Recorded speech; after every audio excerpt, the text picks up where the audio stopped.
said to him, you can't always get what you want. No, you can't. Hi, and welcome to Objective 2, which is how people interact. We're still looking at these 10 principles, and in these principles that we're going to look at are that trade can make everyone better off, and markets are usually the best ways to organize economic activity. So let's jump into it. So we're looking at principles 5 and 6 here.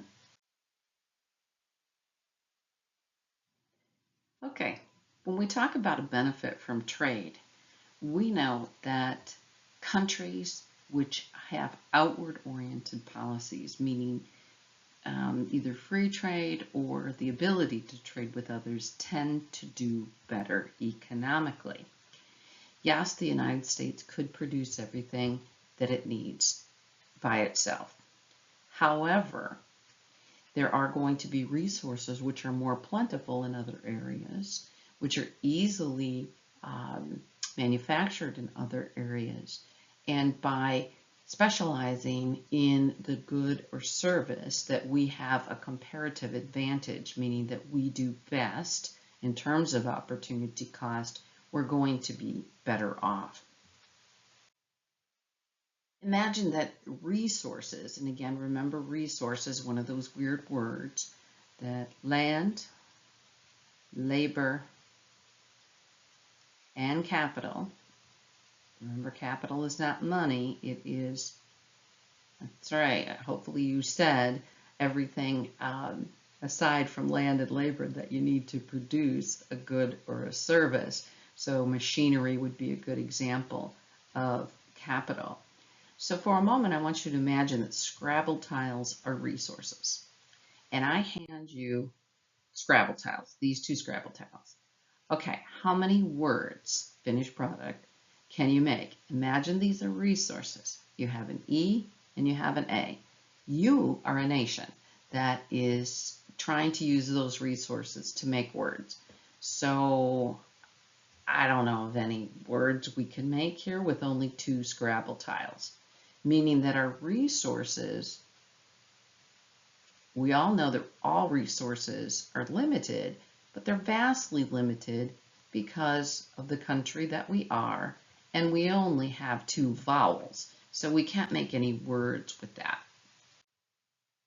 Now imagine that you trade with another country, and think about all the words you could possibly make if you trade with another country or several countries.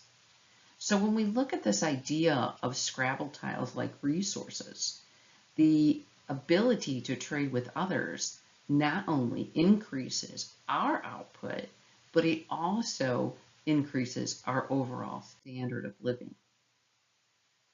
The sixth principle is that markets are the best ways to organize economic activity. And when we talk about a market economy, we mean things like we're going to have decentralized decisions, and a market economy is dependent on our ability to own resources. To put that more academically, we could say it's dependent really on our private property rights.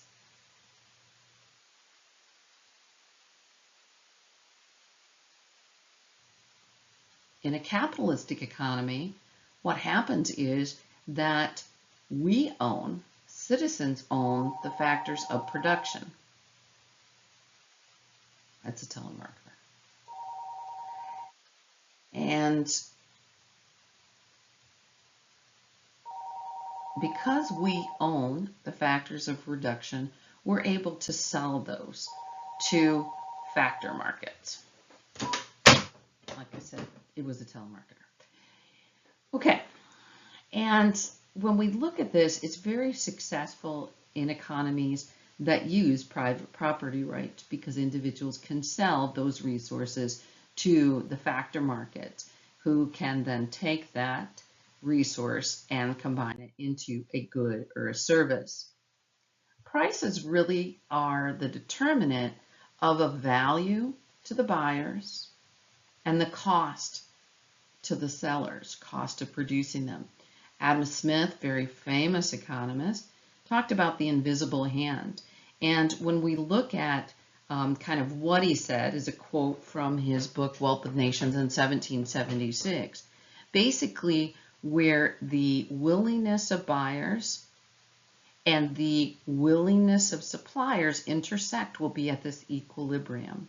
And markets like to be in equilibrium.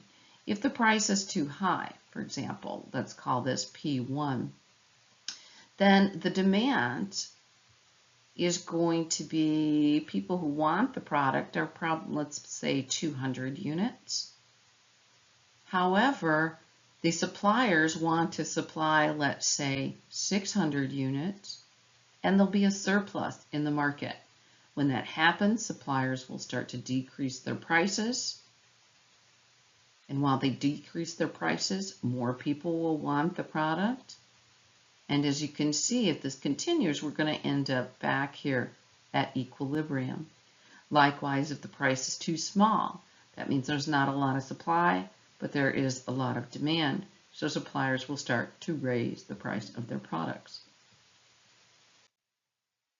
Okay, that is the end of these two objectives. The reason I didn't spend a lot of time on the first one is because we're going to cover trade can make everyone better off in Chapter 3.